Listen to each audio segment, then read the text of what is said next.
Assalamualaikum. Менің TikTok көрермендерім. Денсаулықтарыңыз жақсы ма? Амансыңыздар ма әйтеуір? Жаман да болса аман болайық. Бұл әдеттегідей тегін сабақ группасы. Бұл тегін сабақ группасы дегенге бұғар кімдер қосылу керек? Бұған бірінші кезекте жұмыс жасамайтын, үйде отырған, баламен отырған, зейнеткерлер, жұмысы жоқ, құрдан құр телефон қарап отырған жастарға, қазір көп жастардың барлығы телефон қарап отыр ғой, ауылда жұмыс жоқ. 4-5 жыл оқып келеді, диплом алады, жұмыс жоқ. Әскерге барып, әскерді бітіріп келеді, ауылға келеді, онда да жұмыс жоқ. Біздің елде жұмыс жоқ қой негізі. Өнеркәсіп жоқ, ашылып жатқан фабрика жоқ, завод жоқ, сосын қаяқтан болсын жұмыс. Сол жастарға егер тыңдап отырған болса айтарым, телефоннан осы тегін сабақ группасы, онлайн сабақ деп айтып жатырмыз. Мен де айтып жатырмын, менен басқа ханымдар да айтып жатыр.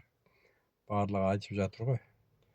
Солардың айтқанын тыңдап, сабақ көріп, тіркеліп, оқып, 2-3 ай оқисыңыз ба, 1 жыл оқисыңыз ба, ол өз еркіңізде. Тегін әркім өз еркімен қосылсын, бос жүрмесін, ақша тапсын деп айтып жатқанымыз ғой.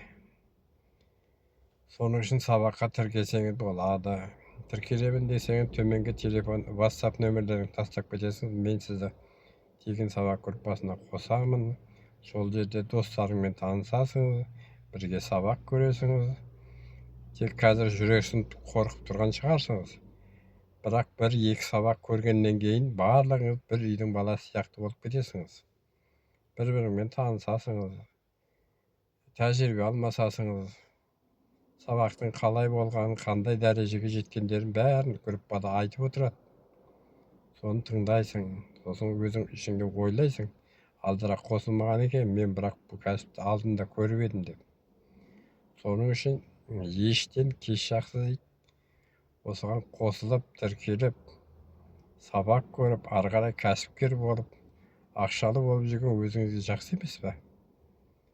Сол жастарға айтарым, көшеде жүрмесін, бостан бос, соның есесіне телефон қарасын, осы сабақты көрсін, тіркелсін, сабақ көрсін, сірә қарап жүр ғой, ақша тапсын деп айтып жатқанымыз ғой. Тыңдағандарың үшін рахмет. Қалғаны болса кейін және айтарым.